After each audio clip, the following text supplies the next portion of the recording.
नमस्कार साथियों, मैं प्रियंका गुप्ता लर्निंग टुगेदर पे आप सबका स्वागत करती हूँ। कैसे हैं आप सब लोग?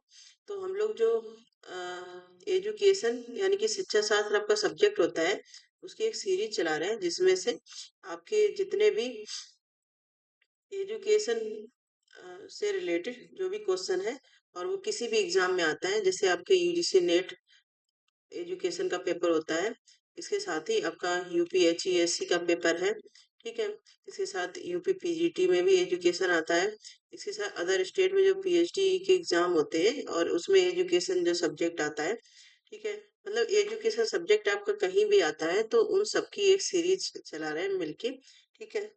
तो उसकी 7 से 8 क्लासेस हो चुकी हैं।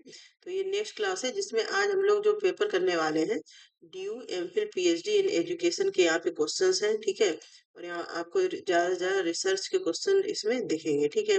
तो इसको करेंगे अलग अलग स्टेट के, अलग अलग जगह के, या फिर जो भी एजुकेशन से रिलेटेड सब्जेक्ट है उसको कोई भी पेपर आता है। ठीक है। तो वो सारे क्वेश्चन हम लोग यहाँ पे सॉल्व करते चलेंगे, क्योंकि एजुकेशन सब्जेक्ट है। और जितने ज्यादा आप पीवाईक्यू सॉल्व करेंगे अलग अलग जगह के, उतने ही आपके कॉन्सेप्ट भी क्लियर होते हैं। ठीक है। तो यहाँ पे सारी चीजें देखते हुए यहाँ पे जो आज आपको पेपर करवाया है, दिल्ली यूनिवर्सिटी का पेपर है ये। ठीक है। और तो ये आपके लिए बेनिफिट हो सकता है, जो आपका यूपीएचईएससी में बीएड और एजुकेशन का एग्जाम होता है। ठीक है। इसके साथ यूजीसी नेट एजुकेशन के लिए जो लोग तैयारी कर रहे हैं, उनके लिए भी ये सीरीज काफी बेनिफिशियल हो सकती है। ठीक है।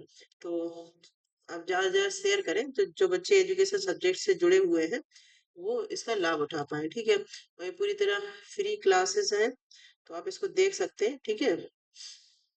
तो स्टार्ट करते हैं। सबसे पहला क्वेश्चन है यहाँ पे, a researcher compared the mean IQ scores of randomly selected, कैसे सिलेक्ट करता है? randomly selected government and private school student. ठीक है।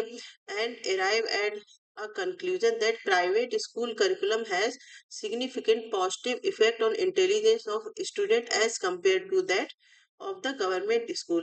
मतलब एक रिसर्चर है, वो रैंडम सेलेक्ट करता है कुछ बच्चों को सरकारी और जो प्राइवेट स्कूल्स होते हैं उनमें, और उनका बुद्धि लब्धि प्राप्तांक की तुलना करने के बाद इस निष्कर्ष पे पहुंचता है, जो प्राइवेट स्कूल के बच्चे हैं उनका जो इंटेलिजेंस लेवल है वो सरकारी स्कूल के बच्चे से अच्छा है। ठीक है। तो यहाँ पे ऑप्शंस दिए गए, कौन सा ये आपकी रिसर्च के आएगा। तो एक्सपेरिमेंटल एक्सपेरिमेंटल में है कि हम लोग यहाँ पे एक्सपेरिमेंटल नहीं होगा, क्योंकि एक्सपेरिमेंट जो रिसर्च होती है उसमें क्या करते हैं कि हम लोग टेस्ट वगैरह लगाते हैं, जैसे टेस्ट 1 हो गया, टेस्ट 2 हो गया। ठीक है। इस प्रकार से यहाँ पे है एक्स पोस्ट फैक्टो। इसमें क्या है कि कॉज एंड इफेक्ट बताया जाता है कि क्या कारण है, क्या इफेक्ट, उसका क्या इफेक्ट रहा है।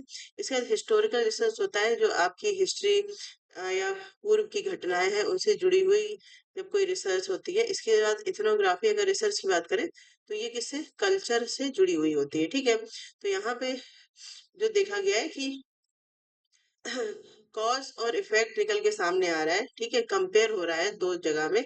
ठीक। तो ये कौन सी हो जाएगी आपकी, एक्स पोस्ट फैक्टो। यहाँ पे सेकेंड ऑप्शन जो है आपका सही हो जाएगा। ठीक है। इसके बाद नेक्स्ट क्वेश्चन हम लोग यहाँ पे देखेंगे, a researcher investigation into the transition of young children to formal school within the cultural, यहाँ पे क्या दिया, cultural process of their everyday life can be suitably conducted as।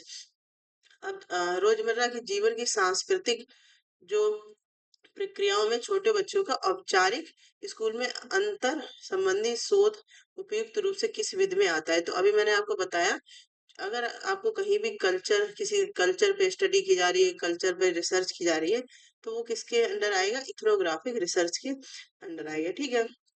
एक सा रिसर्च आपका क्या होता है, जैसे क्लासरूम के दौरान जो रिसर्चर करते हैं। ठीक है। एक्शन रिसर्च, और एक्शन रिसर्च का कॉन्सेप्ट किसने दिया था, ये कुर्ट लेविन के द्वारा ये कॉन्सेप्ट दिया गया था। ठीक है। इसके बाद सर्वे है, कोई भी चीज है जब हम सर्वे के द्वारा उसका पता लगाते हैं, ठीक है, तो वो क्या हो जाती है, कि वहाँ पे हम लोग जाते हैं और उनकी सारी चीजें ऑब्जर्व करते हैं, तो ये हो जाएगा एक्सपेरिमेंट रिसर्च। मैं आपको बता चुकी हूँ क्या होती है।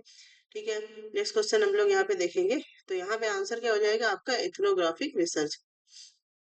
नेक्स्ट क्वेश्चन है यहाँ पे, विच of the following decision making error in hypothesis testing. Decision making error कौन सी होती है, जब हाइपोथेसिस टेस्टिंग होती है। तो डिसीजन मेकिंग मतलब कोई भी, जैसे हाइपोथेसिस हम लोगों ने बनाया है, ठीक है, और कोई वो सही है और उसको हमने रिजेक्ट कर दिया। अगर सही है उसके बाद हमने उसे रिजेक्ट कर दिया, तो वो किस में आ जाता है, आपके टाइप 1 रिसर्च में आ जाता है। ठीक है, और टाइप 2 क्या होता है कि गलत है, या फिर वो हमें एक्सेप्ट नहीं करना था, उसके बाद भी हमने उसे एक्सेप्ट कर लिया, तो वो किस में आपका आ जाएगा, टाइप 2 रिसर्च में आ जाएगा। ठीक है, तो यहाँ पे क्या है, डिसीजन मेकिंग एरर किस में आ जाती है आपकी, टाइप 1 एरर में। क्योंकि यहाँ पे क्या है, सैंपल को हमें एक्सेप्ट करना होता है, लेकिन क्या करते हैं, हम उसे रिजेक्ट कर देते हैं। तो ये डिसीजन मेकिंग एरर किस में आती है, टाइप 1 एरर में आती है। तो ये क्वेश्चन आपका बन सकता है। ठीक है, इसका नेक्स्ट क्वेश्चन हम लोग यहाँ देखेंगे, which type of sampling allows each individual in the population as equal chance of being chosen. मतलब पॉपुलेशन में से equal chance of being chosen, हम प्रत्येक व्यक्ति के चुने जाने की समान संभावना देखते हैं। तो ये किस में आता है आपका, जब समान देखेंगे, कोई भेदभाव नहीं होगा, कोई डिस्क्रिमिनेशन नहीं होगा, तो इस प्रकार की रिसर्च आपकी किस में आ जाती है, इस प्रकार की सैंपलिंग की अगर बात करें, तो ये रैंडम सैंपलिंग होती है। ठीक है, मतलब कि हमें जितने भी पार्टिसिपेंट हैं या जितना भी पॉपुलेशन है, उसमें से हमने रैंडमली किसी कोई सैंपल सिलेक्ट कर लिया अपनी। ठीक है, तो वो किस में आ जाएगा, रैंडम सैंपलिंग में आ जाएगा। इसके बाद परपजीव सैंपलिंग क्या होती है कि जैसे जिस टॉपिक पे हमें रिसर्च करनी है, मान लो नवोदय स्कूल पे रिसर्च करनी है, ठीक है, तो पर्टिकुलर नवोदय स्कूल के जो बच्चे हैं उनको ही सिलेक्ट करना, वो क्या होगा कि हम अपने कन्वीनियंट या पर्पज के हिसाब से सिलेक्ट करते हैं। ठीक है, इसके बाद क्या है, स्ट्रेटिफाइड सैंपलिंग। यहाँ पे जब बहुत ज्यादा बड़ी पॉपुलेशन है, तब हम लोग क्या करते हैं, कुछ कुछ हिस्सा उसका ले लेते हैं। ठीक है, तो वो इसमें आ जाता है। इस प्रकार से ये यहाँ पे जो आंसर आपका आ जाएगा, रैंडम सैंपलिंग। इक्वल चांस किस में होता है, रैंडम सैंपलिंग में। ठीक है, इसके बाद है, a researcher formulated a hypothesis that the use of technology in the classroom would not improve the children's reading skill. एक शोधकर्ता एक परिकल्पना बनाया कि कक्षा में जो प्रौद्योगिकी का उपयोग बच्चों के पढ़ने के कौशल में सुधार नहीं करता है। इस अध्ययन में स्वतंत्र चर क्या है। यहाँ पे बताया गया, जो टेक्नोलॉजी है बच्चों के पढ़ने में इम्प्रूव नहीं करती है। ठीक है, तो यहाँ पे ऑप्शंस बताना है कि कौन सा है। यहाँ पे क्या बताना है आपको, इंडिपेंडेंट वेरिएबल कौन सा है, चिल्ड्रंस रीडिंग स्किल, या फिर use of technology in the class room, physical facility provided in the class, इसके बाद चिल्ड्रंस प्रीवियस नॉलेज। तो इंडिपेंडेंट कौन सा हो जाएगा, मतलब जिसकी वजह से कोई इम्प्रूवमेंट नहीं हो रहा है, तो वो कैसा हो गया आपका, इंडिपेंडेंट। अगर किसी की वजह से कोई चीज चेंज हो रही है, तो वो कैसा हो जाता है, डिपेंडेंट। ठीक है, तो यहाँ पे क्या हो जाएगा आपका, use of technology in the classroom, ये कैसा हो गया आपका, इंडिपेंडेंट वेरिएबल। इसका नेक्स्ट क्वेश्चन हम लोग यहाँ पे देखेंगे, if an unrelated design consisted of different subject in two condition, which of the following non parametric statical test would be appropriate. यहाँ पे पूछा गया, यदि किसी असंबंधित अविकल्प में दो स्थितियों में विभिन्न विषय शामिल है, तो क्या प्राचार सांख्यिकी परीक्षण उपयुक्त होता है। अनरिलेटेड मतलब कोई अनरिलेटेड डिजाइन है, ठीक है, उसमें डिफरेंट सब्जेक्ट है और कोई दो कंडीशंस है, तो उसमें हम लोग कौन सा टेस्ट यूज करते हैं, वहां पे हम लोग मान विटनी टेस्ट यूज करते हैं। ठीक है, तो ये रिसर्च के आपके क्वेश्चन है। नेक्स्ट क्वेश्चन है, a 3 year research study to assess the impact of ICT use of mathematics achievement in coeducational senior secondary school is a example of. यहाँ पे बताया गया है कि सह शैक्षिक उच्चतर माध्यमिक विद्यालय में गणित की उपलब्धि पर आईसीटी के उपयोग के प्रभाव का आकलन करने के लिए 3 साल का शोध अध्ययन एक उदाहरण है। मतलब 3 साल तक लगातार किसी चीज पे काम कर रहे हैं, तो जब हम कोई भी लॉन्ग टर्म के लिए स्टडी करते हैं, ठीक है, मतलब 1 साल हो गया, 2 साल हो गया, 3 साल हो गया, कहीं कहीं 15-15 साल की आपने सुनी होगी कि रिसर्च होती है। तो इस प्रकार की रिसर्च किसमें आती है? लॉन्गिट्यूडनल, मतलब लंबे टाइम तक के लिए एक ही चीज पे हम लोग रिसर्च करते हैं, तो वो किस पे आ जाती है? लॉन्गिट्यूडनल में, ठीक है। इसके बाद नेक्स्ट क्वेश्चन हम लोग देखेंगे, विच of the following is not measure of variability. यहाँ पे पूछा गया है कि अ, जो आपका अ, परिवर्तनशीलता का माप नहीं है, ठीक, तो परिवर्तनशीलता का मापन कौन सा नहीं होता है? तो मीडियन, ये परिवर्तनशीलता का मापन नहीं होता है, ठीक है। नेक्स्ट क्वेश्चन हम लोग यहाँ पे देखेंगे, the study of number of individual cases leading to a hypothesis and eventually to generalisation is called. परिकल्पना की ओर ले जाने वाला व्यक्तिगत केसों की संख्या के अध्ययन से अंततः सामान्यीकरण की ओर से ले जाया जाता है, इसको क्या कहा जाता है? इसको क्या कहते हैं? जैसे यहाँ पे क्या बोला गया है? Case leading to a hypothesis and eventually to generalisation, मतलब हम लोग यहाँ पे पर्टिकुलर, मान लो हमें बहुत सारी चीजें यहाँ पे पहले से पता है, या फिर हम कोई भी नई चीज खोजने की कोशिश करते हैं, तो क्या है कि मतलब यहाँ से अगर हिंदी में बात करें तो अज्ञात से ज्ञात की ओर, ठीक है, मतलब बहुत सारी चीजें पहले से नहीं हमें पता है, उनके बारे में हम जानेंगे, फिर हम कोई प्रीवियस नॉलेज या किसी चीज से करेक्ट कर पाएंगे, ठीक है। तो इस प्रकार की चीज किसके अंडर में आएगी? तो ये आपकी कैसी होती है? इंडक्टिव रीजनिंग होती है, ठीक है। पर्टिकुलर टू जनरल इसको बोल सकते हैं, इस प्रकार से भी क्वेश्चन आपसे पूछा जाता है, या फिर ज्ञात से अज्ञात की ओर, ठीक है। इसके नेक्स्ट क्वेश्चन हम लोग यहाँ पे देखेंगे, which among the following statement is not true for research. Research के लिए इनमें से कौन सा स्टेटमेंट जो है वो करेक्ट नहीं है, ठीक है। तो research is systematic, controlled, empirical and critical investigation of hypothetical position, तो ये सही है। इसका result of a research investigation are open to public scrutiny by fellow professional. शोध जांच के परिणाम साथी वृत्तियों द्वारा सार्वजनिक समीक्षा के लिए स्वतंत्र है, ठीक है, मतलब जो कोई भी रिसर्च है करी गई है, तो वो जो और लोग उस पर रिसर्च करें उसके लिए स्वतंत्र है, ऐसा नहीं है कि उस पर कोई बाउंडेशन होगा, ठीक है, तो ये भी आपका सही हो जाएगा।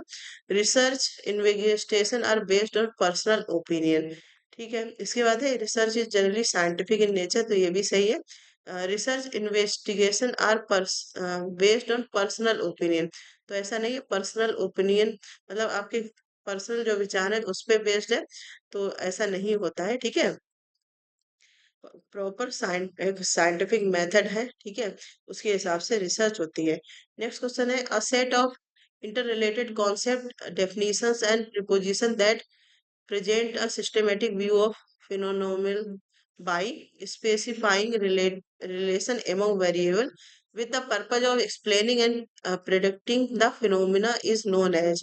यहाँ पे अगर हिंदी में बात करें, अंतर संबंध संकल्पनाओं, परिभाषाओं, प्रस्थापनाओं का समुच्चय जो पूर्व की घटना करने और प्रगति के प्रयोजन से चरों के बीच संबंध का उल्लेख करते हुए इस घटना का सुव्यवस्थित रूप प्रस्तुत कहलाता है, ठीक है।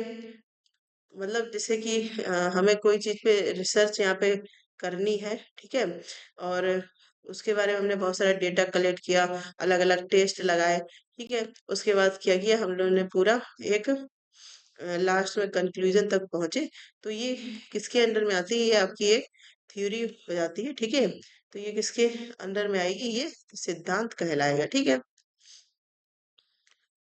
नेक्स्ट क्वेश्चन हम लोग यहाँ पे देखेंगे, अ qualitative research design that reflect a shift from the perspective that the researcher knows based to one in which the researcher is part of a team that collectively can accomplish much more when each person is full participant in instead of either an object or study of a researcher is। यहाँ पे गुणात्मक शोध अभिकल्प इस परिप्रेक्ष्य को चुनौती देता है, सामूहिक रूप से काम करने वाले दल के के रूप में शोधकर्ता की अपेक्षा अकेला शोधकर्ता ही सर्वोत्तम ज्ञाता होता है, ठीक है।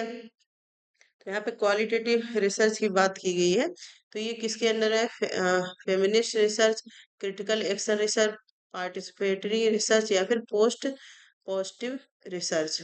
ठीक, तो qualitative research design that reflect a shift from the perspective that researcher knows best to one in. ठीक है, तो यहाँ पे शिफ्टिंग देखी जाती है या फिर पार्ट ऑफ ए टीम होता है। तो ये किस पे हो जाता है? पार्टी पार्टिसिपेटरी रिसर्च के अंडर में ये आ जाएगा। ठीक है, सहभागिता परक शोध इसको बोला जाएगा।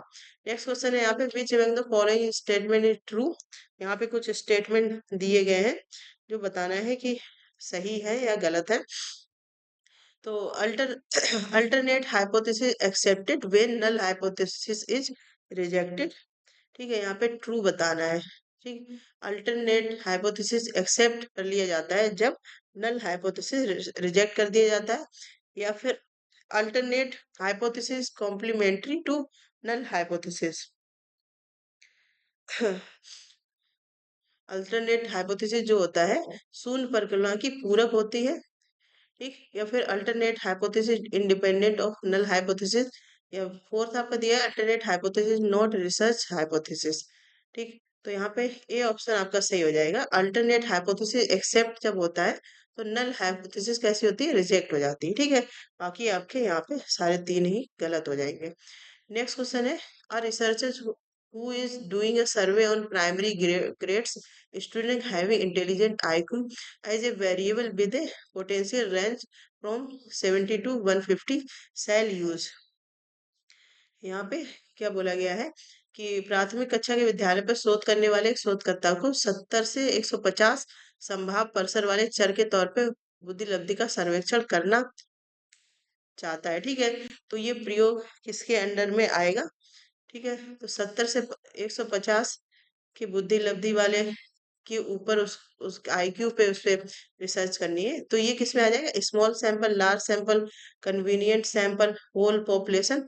तो ये लार्ज सैंपल मतलब 70 से 150 के जो आईक्यू वाले लोग हैं उन पे रिसर्च करने के लिए आपको बहुत ही बड़ा सैंपल लेना होगा, तब आप उस पे सही से कोई भी कंक्लूजन या जो भी फाइंडिंग्स है वो निकाल पाएंगे। ठीक है, स्मॉल से नहीं होगा, कन्वीनियंट भी नहीं होगा, फिर उससे जो रिजल्ट है उसकी ऑथेंटिसिटी नहीं रहेगी। ठीक है, और पूरी पॉपुलेशन पे नहीं हो सकता है, पूरी पॉपुलेशन तो बहुत ज्यादा है। ठीक है, इस हिसाब से आपका क्या हो जाएगा? लार्ज सैंपल यहाँ पे हो जाएगा। नेक्स्ट क्वेश्चन है, the standard deviation of the theoretical distribution of sample mean is. तो standard deviation of theoretical distribution of sample means क्या कहलाता है? A measure of sampling error, a sample of dispersion in the data, a measure of deviation of score from the mean, a measure of deviation in the standard score। तो ये क्या कहलाती है? आपकी theoretical distribution of sampling means standard deviation में measure of sampling error कहलाती है। ठीक है, नेक्स्ट क्वेश्चन हम लोग देखेंगे, mister Anil a researcher and English teacher wishes to see how well his student could spell 1000 English word but decided to have a sample of only 50 words for the spelling test। Mister Anil must ensure, यहाँ पे पूछा गया है कि शोधकर्ता अंग्रेजी की शिक्षक भी हैं। अनिल ये देखना चाहते हैं कि उनके विद्यार्थी कितनी अच्छी तरह अंग्रेजी की 1000 वर्ड या वर्तनी में बात कर लेते हैं, किंतु वह वर्तनी परीक्षण के लिए केवल 50 शब्दों के ही सैंपल को निश्चित करते हैं। उन्हें ये अवश्य सुनिश्चित करना चाहिए। ठीक है, तो ये कौन सी किसके अंडर में आ जाएगी? यहाँ पे जो ऑप्शन दिए, content validity of the test, internal validity of procedure, external validity of result, criteria related validity of the sample. ठीक है, तो ये क्या आ जाएगा? Content validity of the test. ठीक है, मतलब 50 शब्द उन्होंने लिए लेकिन वो चेक करना चाहते 1000, तो ये किस में आ जाएगा? Content validity of the test में आ जाएगा। ठीक है, इसमें इंटरनल का कोई काम नहीं, एक्सटर्नल का भी नहीं है, और क्राइटेरिया रिलेटेड वैलिडिटी का भी कोई सैंपल नहीं रहेगा इसमें। ठीक है, नेक्स्ट क्वेश्चन है यहाँ पे, threats to reliability in a achievement test which respect to examiner and making can be attributed to। तो यहाँ पे पूछा गया, परीक्षकों अंकन के संबंध में परीक्षणगत की विश्वसनीयता के खतरों का उत्तरदायी ठहराया जाता है। ठीक है, यहाँ पे रिलायबिलिटी से क्वेश्चन पूछा गया है, थ्रेड्स ऑफ रिलायबिलिटी क्यों होगा? ठीक है, तो यहाँ पे अगर हम लोग देखें तो error in making, inconsistency in response of the student, inconsistency in marking within the same response sheet, inconsistency in marking among different examiner. तो यहाँ पे ट्रू पूछा गया तो आपका ए सी और डी हो जाएगा। ठीक है, रिस्पॉन्स ऑफ द स्टूडेंट ये रिलायबिलिटी में नहीं आएगा। ठीक है, बाकी mark with in the same response sheet, इसके बाद मार्किंग एमोंग डिफरेंट एग्जामिनर, ये सब किसमें आ जाएंगे, threats of reliability in achievement test. ठीक है, नेक्स्ट क्वेश्चन हम लोग यहाँ पे देखेंगे। ये हो गया आपका ए सी और यहाँ पे फोर्थ ऑप्शन सही हो जाएगा आपका। ठीक है, नेक्स्ट क्वेश्चन देख लेते हैं। Which of the following statement are examples of inferential statics. यहाँ पे आपसे जो है आनुमानिक सांख्यिकी के उदाहरण पूछे गए हैं। तो यहाँ पे कुछ उदाहरण दिए गए हैं, उसमें से आपको बताना है कौन कौन से। The average height of girls in basket team of a school is 165। ठीक है, इसके बाद दिया गया there is a relationship between high motivation high achievement. कैसा आपको इन्फ्रेंशियल स्टैटिक्स के अकॉर्डिंग बताना है। इसके बाद है आपका from the past analysis, it is predicted that 85% of science students from high school will go for engineering course. ठीक है, तो यहाँ पे कौन सा सही हो जाएगा, average height of the girls in basket team of the school, ये नहीं होगा। ठीक है, there is a relationship between high motivation and high achievement level, ये आपका सही हो जाएगा। इसके बाद फ्रॉम द पास्ट एनालिसिस, मतलब पहले से जो पास्ट एनालिसिस के हिसाब से ये प्रेडिक्ट किया गया कि 80% जो साइंस स्टूडेंट है वो इंजीनियरिंग कोर्सेज में जाते हैं। ठीक है, तो ये यहाँ पे आपका बी और सी जो है वो करेक्ट हो जाएगा। ठीक है, तो ऑप्शन कौन सा हो गया, B and C, third option आपका यहाँ पे सही हो जाएगा। इसका नेक्स्ट क्वेश्चन हम लोग यहाँ पे देखेंगे। In true experiment research design, equivalence between the control group and the experiment group is establish through. यहाँ पे ट्रू एक्सपेरिमेंट जो सार्थक प्रायोगिक अनुसंधान योजना है उसमें से कंट्रोल ग्रुप और प्रयोग ग्रुप, मतलब जिस पे एक्सपेरिमेंट करना है और जिसको कंट्रोल करना है उसके बीच समानता क्या कहलाती है, ये चीज यहाँ पे पूछी गई है। ठीक है, मतलब कंट्रोल ग्रुप और एक्सपेरिमेंट में यहाँ पे इक्विवेलेंस आपको दिखाना है। ठीक है, तो comparing mean score, comparing standard deviation, randomisation, one to one matching, तो ये किससे के द्वारा संभव होगा, रैंडमाइजेशन के द्वारा। ठीक है, नेक्स्ट क्वेश्चन है यहाँ पे, researcher use null hypothesis because it enabled to compare research finding with chance expectations through statistical test. It allow making inference using confidence limits. It reduce the risk of statistical error by choosing appropriate static, या फिर it allows correct use of statical tools. ठीक, तो research जो है null hypothesis use करते हैं, उसका क्या कारण है, it enable to compare research findings with chance expectation through statical test. ठीक है, यहाँ पे ए ऑप्शन जो है वो करेक्ट हो जाएगा। नेक्स्ट क्वेश्चन है, you want to study the experience of being a transgender, which of the following may not be an appropriate way to identify your participant। आपको यहाँ पे आप ट्रांसजेंडर होने के अनुभवों का अध्ययन करना चाहते हैं। ठीक है, तो इनमें से कौन सा तरीका उपयुक्त नहीं होगा, यहाँ पे बताना है आपको कि उपयुक्त नहीं होगा। तो सबसे पहले तो दिया गया स्नो बॉल सैंपलिंग, ठीक है, परपजिव सैंपलिंग, रैंडम सैंपलिंग, या फिर आइडेंटिफिकेशन थ्रू इंस्टीट्यूशनल कंसल्टेशन, संस्थानिक परामर्श द्वारा अभिज्ञान। तो यहाँ पे आपका कौन सा सही नहीं होगा ये पूछा गया है। ठीक, तो किसके द्वारा आप, जैसे ट्रांसजेंडर पे आपको स्टडी करनी है, उनके अनुभवों को जानना है, तो सैम्पलिंग मेथड सबसे बेस्ट होता है।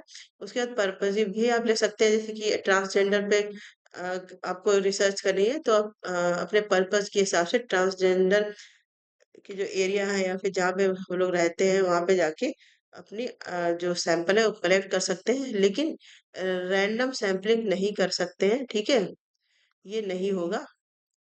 या फिर आइडेंटिफिकेशन थ्रू इंस्टीट्यूशनल कंसल्टेंट, संस्थानिक परामर्श द्वारा अभिज्ञान, या आप कहीं से इनके बारे में पता कर सकते हैं। तो ये तीनों हो जाएंगे, लेकिन रैंडम सैंपलिंग ऐसे में नहीं होगा। सबसे बेस्ट अगर पूछा जाए तो कौन सा होगा? स्नोबॉल। ठीक है, स्नोबॉल सैंपलिंग होती है। इसमें पहले आप एक व्यक्ति का पता लगाएंगे, वो उसके द्वारा आपको दो और पता चलेंगे, फिर उनके द्वारा अलग आप बात करके इस प्रकार से और सैंपल अपने इकट्ठे कर लेंगे। नेक्स्ट क्वेश्चन है यहाँ पे a researcher want to undertake a research with young adult to understand how their identity had developed from their childhood to adulthood and which factor have influenced the appropriate method of this study। ठीक है, एक researcher चाहता है कि जो young adult है, जो शोधकर्ता युवा वयस्कों को लेकर शोध करना चाहता है, उनकी अस्मिता, ठीक है, उनकी आइडेंटिटी का विकास उनके बचपन से लेकर वयस्क होने तक किस प्रकार प्रभावित हुआ, उसे किन कारकों द्वारा प्रभावित किया गया। तो इस ये अध्ययन किस में आएगा? एक्शन रिसर्च, सर्वे, लाइफ स्टोरी, ऑब्जर्वेशन। तो ये किस में आ जाएगा? आपका लाइफ स्टोरी में यहाँ पे आ जाएगा। ठीक है, नेक्स्ट क्वेश्चन है which of the following can be used by researcher to rank the people or object on a scale with equal units. तो यहाँ पे आपको बताना है कि रिसर्चर को रैंक देना है पीपल और या ऑब्जेक्ट को स्केल विद इक्वल यूनिट।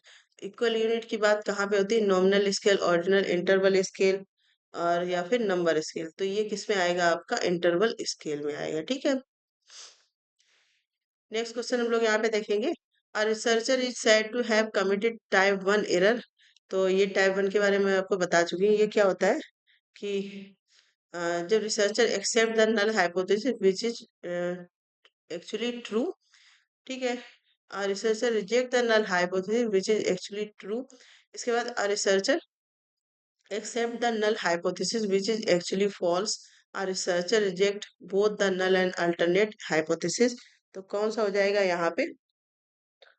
जो रिसर्चर होता है वो नल हाइपोथेसिस को रिजेक्ट कर देता है जब वो सही है। ठीक है, तो ये कौन सी हो जाएगी? आपकी टाइप 1 एरर। ठीक है, यहाँ पे सेकेंड ऑप्शन। इसके बाद a researcher accept the null hypothesis which is actually false. तो ये कौन सी हो जाएगी? आपकी टाइप 2 एरर। ठीक है,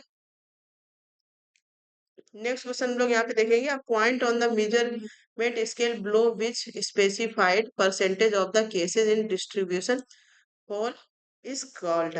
माप के पैमाने का बिंदु जिसके नीचे किसी आवंटन में केसों का कोई विशिष्ट प्रतिशत आता हो, उसको क्या कहते हैं?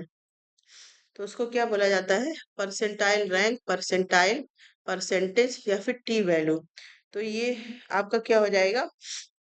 परसेंटाइल यहाँ पे आंसर करेक्ट हो जाएगा। ठीक है, मतलब specific percentage of the cases in distribution fall, specific percentage of the cases in distribution ये किस में आते हैं? परसेंटाइल में। ठीक है, नेक्स्ट क्वेश्चन है यहाँ पे विच of the following statement is incorrect. यहाँ पे इनकरेक्ट बताना है कि कौन सा इनकरेक्ट होगा। यहाँ पे दिया phenomenology as an approach concern primarily with how others view my world. ठीक है, परिघटनावाद एक ऐसा दृष्टिकोण है जो मुख्य रूप से इस बात पे सरोकार करता है कि दूसरे लोग मेरी दुनिया को किस प्रकार देखते हैं। इसके बाद है आपका existentialism often describe the human condition in terms such as abandonment, loneliness, despair, alienation। ठीक है, अस्तित्ववाद अक्सर परित्याग, अकेलापन, निराशा और अन्य संक्रामण जैसे शब्दों में मानवीय अवस्था का वर्णन करता है। आपको इनकरेक्ट बताना है। ठीक है, इसके बाद है humanistic psychology is also referred as third force of psychology. इसके बाद है the feeling of perception and awareness that individual has at any given moment is known as phenomenal field in humanistic psychology. ठीक है, तो जो phenomenology होती है, जो आपका यहाँ पे पहला स्टेटमेंट दिया गया है कि दूसरे लोग मेरे वर्ड को कैसे देखते हैं, ये इनकरेक्ट है। बाकी आपके सारे यहाँ पे करेक्ट हो जाएंगे। ठीक है, नेक्स्ट क्वेश्चन हम लोग देखेंगे पियाजे distinguish among three type of knowledge expect. यहाँ पे बताएंगे कि पियाजे के द्वारा कौन से तीन प्रकारों को ज्ञान दिया गया है। ठीक है, तो यहाँ पे अगर देखें एक्सपेक्ट मतलब कौन सा नहीं दिया गया, ये पूछा गया है। तो physical knowledge, logico mathematical knowledge, procedure knowledge, social knowledge. तो पियाजे के द्वारा कौन सी नहीं दी गई है? तो यहाँ पे आपका तीसरा सही हो जाएगा, प्रक्रियात्मक ज्ञान पियाजे के द्वारा नहीं दिया गया है। इसके बाद फिजिकल और लॉजिकल, जिसको फॉर्मल हाइपोथेसिस बोलते हैं, ठीक है। बाकी ये सारी चीजें दी गई हैं। नेक्स्ट हम लोग क्वेश्चन देखेंगे यहाँ पे। 28 नंबर का क्वेश्चन है, which of the following is not a category of dimensions called operation in Guilford's multifactor theory of intelligence. ठीक है, तो यहाँ पे गिलफर्ड की जो मल्टीफैक्टर थ्योरी है, उसमें पूछा गया कि ऑपरेशन का जो डायमेंशन है उसमें कौन सी कैटेगरी नहीं आती है। ठीक है, तो एवोल्यूशन, कॉग्निशन, सिंथेसिस, मेमोरी, तो कौन सी नहीं आती है? सिंथेसिस नहीं आती है। ठीक है, इसका नेक्स्ट है सोक्रेट रोट। यहाँ पे पूछा गया कि सुकरात ने क्या क्या लिखा है।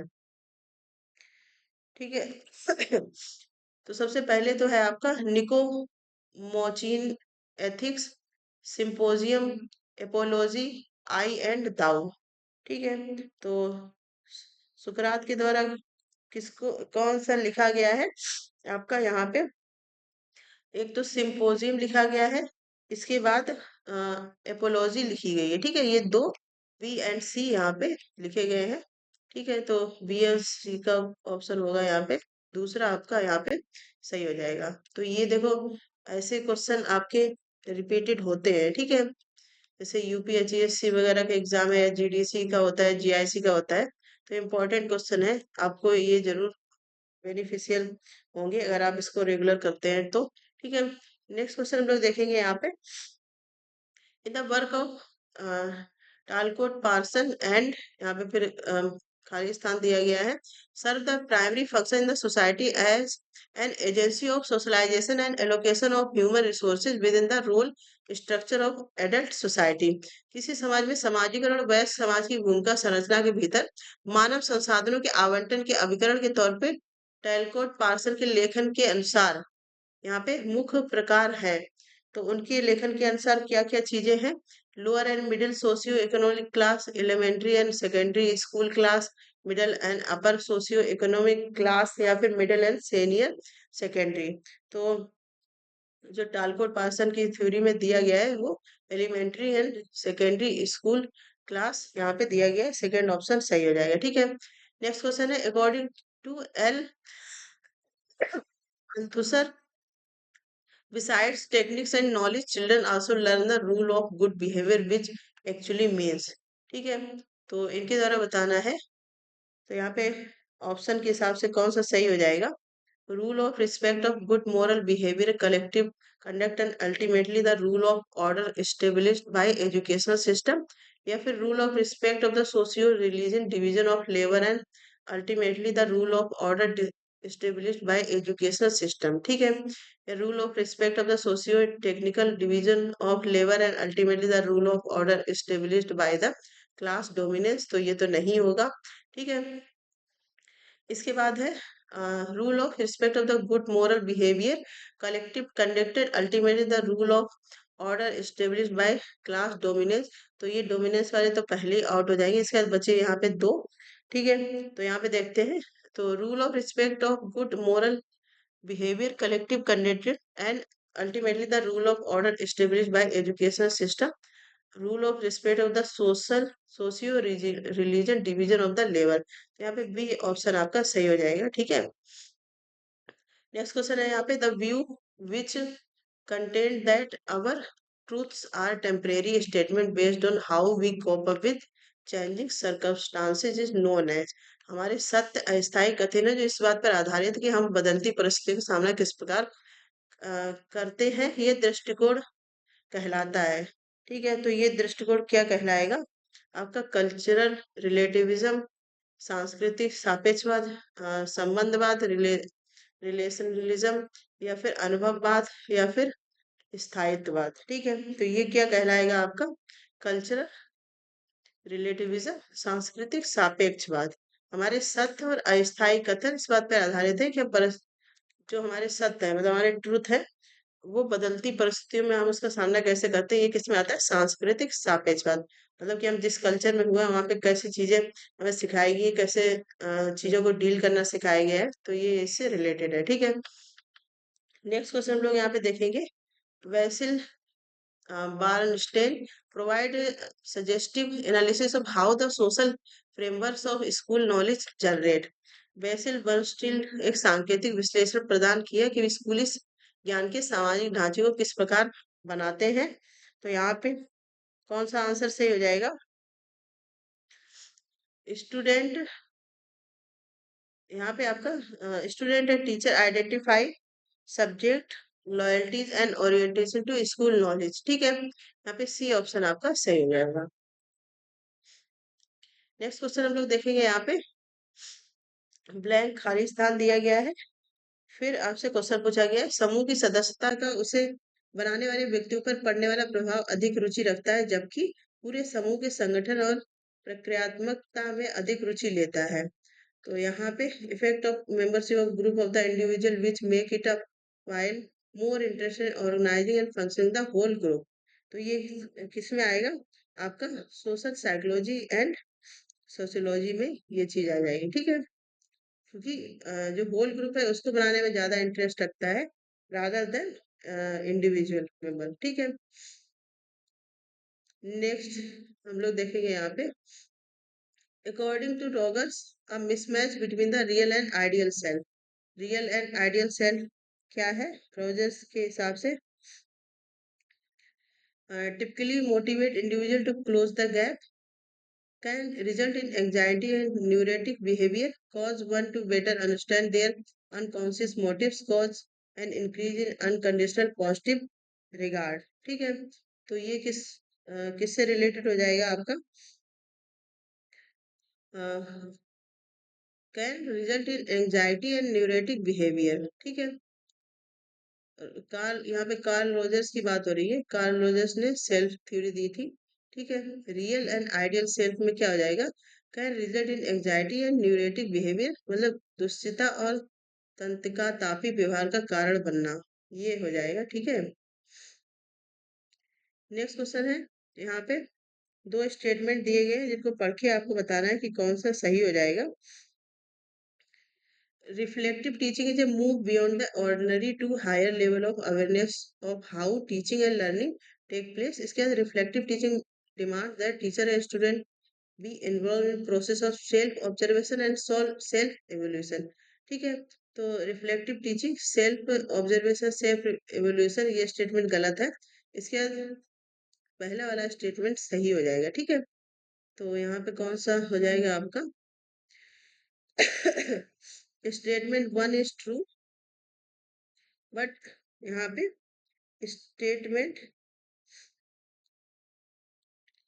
एक सेकंड फिर से यहाँ पे पढ़ लेते हैं, कुछ गड़बड़ हो रहा है। यहाँ पे दूसरा एक बार फिर से पढ़ लेते हैं। यहाँ पे reflective teaching demand that teacher and student be involve in self observation and self evaluation. ठीक है, तो आपके स्टेटमेंट दोनों ही सही है। ठीक है, गलत नहीं है कोई सा। तो both statement are true and false, statement two is correct. लेकिन दोनों एक दूसरे से मैच नहीं करते हैं। ठीक है, तो यहाँ पे ऑप्शन फोर्थ आपका सही हो जाएगा। ठीक है, स्टेटमेंट दोनों सही है लेकिन सेकेंड वाला पहले वाले को नहीं दर्शाता है। ठीक है, क्योंकि यहाँ पे है कि awareness of how teaching and learning, मतलब एक पूरे होल की बात हो रही है, यहाँ पे केवल इंडिविजुअल पर्सपेक्टिव से बात हो रही है, इसलिए यहाँ पे फोर्थ ऑप्शन सही हो जाएगा। ठीक है, नेक्स्ट क्वेश्चन है यहाँ पे the radical separation of fact from value difficult to maintain, specially since fact related to the मूल से तथ्य के अमूल पृथक्करण को बनाए रखना मुश्किल है, विशेषकर तब जब तथ्य। तो यहाँ पे कौन सा सही हो जाएगा आपका? सबसे पहले true statement about the word and those statement never change, description we give of the word and those description never change. ठीक है, तो चेंज तो होती है सारी चीजें, तो नेवर चेंज वाले तो नहीं होगा जहां तक है। इसका तीसरा देखते हैं हम लोग, description we give of the word and those description incorporate evolution। इसका discussion we give the word and those discussion are free from evaluation.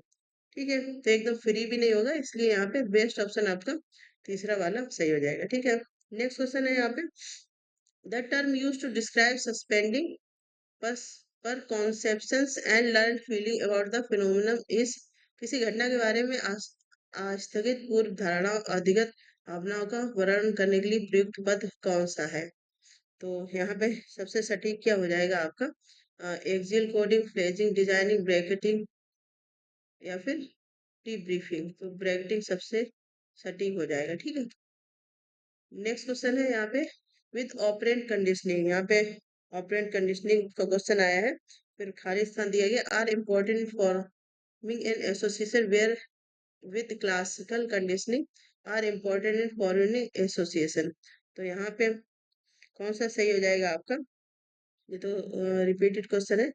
Consequence and antecedent stimulus, परिणाम और पूर्ववर्ती उद्दीपक यहाँ पे सही हो जाएगा। ठीक है, ये ऑप्शन आपका सही हो जाएगा। एक सेकेंड, नेक्स्ट क्वेश्चन हम लोग यहाँ पे देखते हैं। यहाँ पे भी स्टेटमेंट दिया गया है, Amit's mother was upset to find that Amit had not picked up his building block after repeated requests to do so.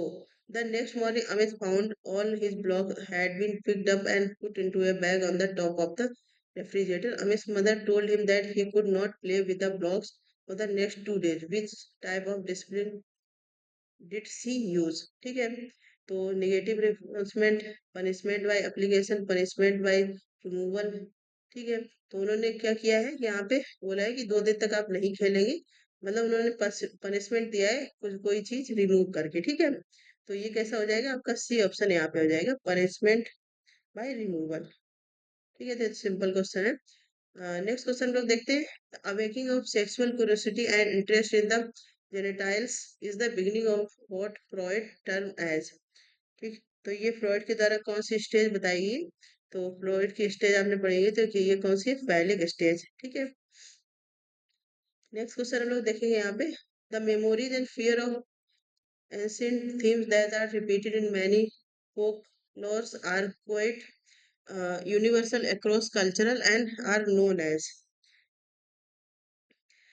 कई लोक कथाओं में दोहरा जाने वाला प्राचीन विषय संबंधी स्मृति और भय विभिन्न संस्कृतियों में सार्वभौमिक है, उन्हें के रूप में जाना जाता है। तो उनको किस रूप में जाना जाता है? परसोना।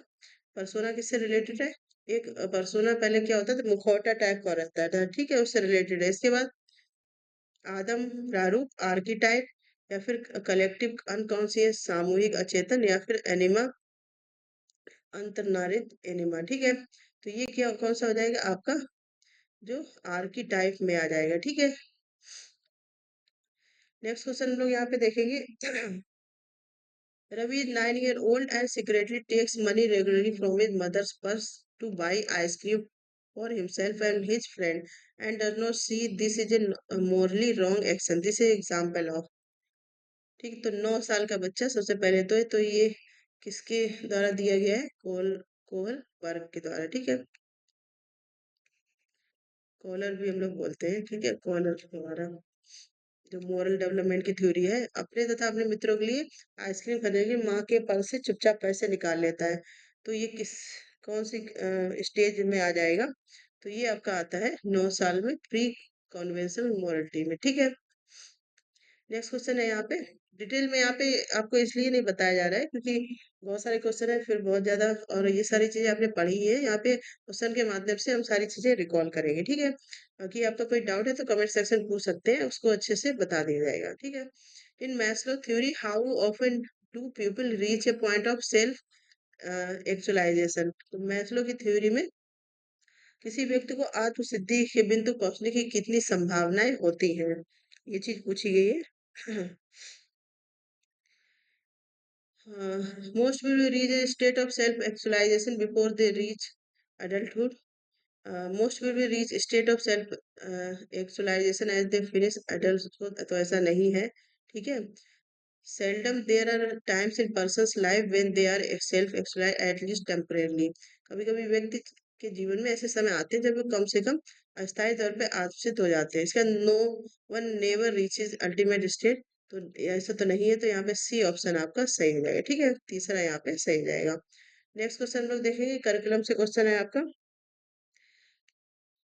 यहाँ पे दिया गया है performance model of curriculum focus on, तो ये किस पे फोकस करता है? Mark, subject boundary, traditional form of knowledge, इसके बाद treating all student equal, establish rule and pedagogic practice.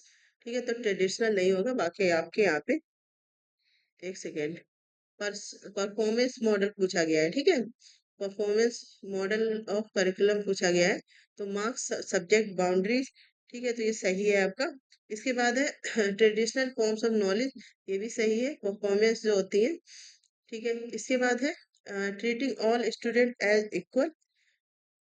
ठीक, तो यहाँ पे नहीं है, क्योंकि जैसे इसमें अब देखो जो डिसेबिलिटी वाले बच्चे हैं उनको भी इंक्लूड किया जाएगा, तो यहाँ पे परफॉर्मेंस मॉडल के अंडर में हम सबको एक मतलब वैसे भी अगर देखें तो इंडिविजुअल डिफरेंसेस के आधार पर हम सारे बच्चों को एक मेथड या एक चीज से सेटिस्फाइड नहीं कर सकते। सबके लिए अलग अलग इंडिविजुअल डिफरेंसेस के हिसाब से टेक्नोलॉजी या फिर टीचिंग मेथड या फिर मॉडल जो भी है वो सब अलग अलग ही होते हैं। ठीक है, तो यहाँ पे सी ऑप्शन आपका नहीं होगा। इसके establish rule and pedagogical practice, ये सही हो जाएगा, तो यहाँ पे ए बी डी आंसर आपका सही हो जाएगा। ठीक है, यहाँ पे बी ऑप्शन सही हो जाएगा।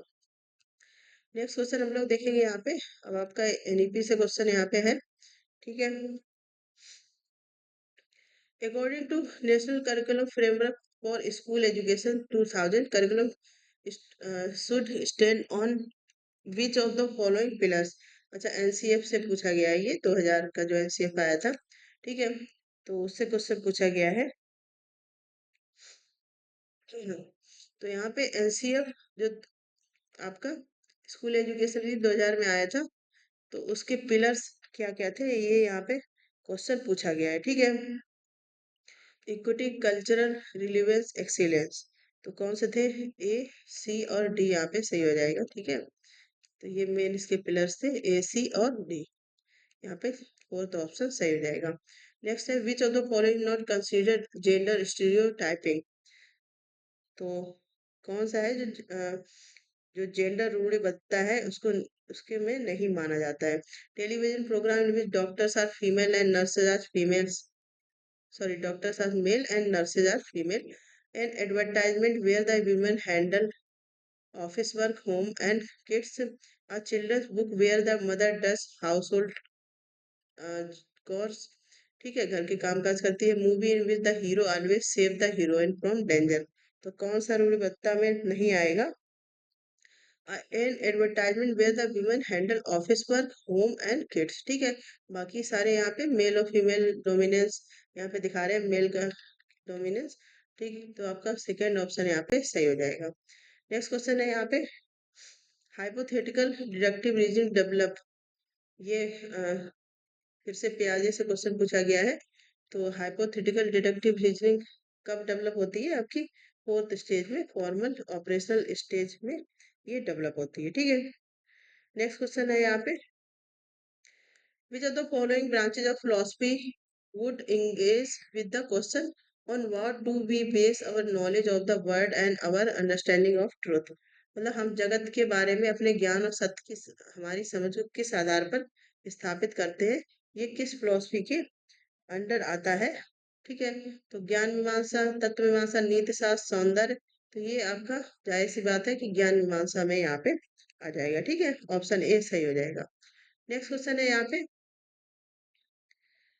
imagine yourself as a Henry Cox and examine the two statements given below from his perspective of teachers, transformatory intellectuals।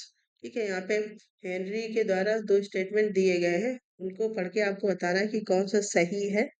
ठीक है, तो पहला, unlike many past educational reform movement the present call for educational change present both threat and challenge to public school teacher and appear unprecedented। इसके बाद है, the threat comes in the form of a series of educational reform that display the little confidence in the ability of public school teachers to provide intellectual and moral leadership for for our youth. Hindi में भी देख लेते हैं। पिछले कई शैक्षिक सुधार आंदोलन के विपरीत शैक्षिक परिवर्तन के लिए उठती वर्तमान आवाज सामाजिक स्कूल के शिक्षकों के लिए अभूतपूर्व खतरा और चुनौती दोनों प्रस्तुत करती है। ठीक है। इसके बाद ये खतरा शैक्षिक सुधारों की एक श्रृंखला के रूप में सामने आता है, जो सार्वजनिक स्कूलों की शिक्षकों की युवाओं को बौद्धिक तथा नैतिक नेतृत्व प्रदान करने की योग्यता में बहुत कम विश्वास करते हैं। ठीक है। तो यहाँ पे आपके दोनों ही स्टेटमेंट जो है सही हो जाएंगे। ठीक है। तो कौन सा सही हो जाएगा आपका? यहाँ पे थर्ड वाला जो है वो सही हो जाएगा। ठीक है। Both statement one and two are true है, और second correct explanation of statement one. ठीक है। ये किसके द्वारा है? हेनरी जीरोक्स के द्वारा यहाँ पे दिया गया है, या फिर हेनरी जीरो भी आप बोल सकते हैं। ठीक है। तो यहाँ पे ज्यादा से ज्यादा क्वेश्चन तो आपके जो सिलेबस है यूजीसी नेट और कॉमन ही सिलेबस होता है, थोड़ा बहुत इधर उधर होके। ठीक है। उसके हिसाब से ही यहाँ पे दिया गया है। और कुछ क्वेश्चन है जो थोड़े से अलग थे, दो चार मैं कहूंगी। ठीक है। तो कोई बात नहीं, प्रैक्टिस करते चलेंगे। कुछ नए क्वेश्चन है, अगर आपके सिलेबस में नहीं है तो आप उसको छोड़ सकते हैं, कोई दिक्कत नहीं है। लेकिन ज्यादातर तो जैसे रिसर्च का हो गया और बाकी और भी क्वेश्चन है, तो वो आपके यहाँ पे दिए गए हैं। ठीक है। तो इसी प्रकार से हम लोग करते रहेंगे। और आपको ये सारी क्लासेस कैसी लगी कमेंट सेक्शन में जरूर बताइएगा। इसके अलावा कोई इम्प्रूवमेंट करना है तो वो भी आप कमेंट सेक्शन में बताइएगा। और इसी प्रकार के क्लासेस अपडेट के लिए बने रहिए लर्निंग टुगेदर से। धन्यवाद।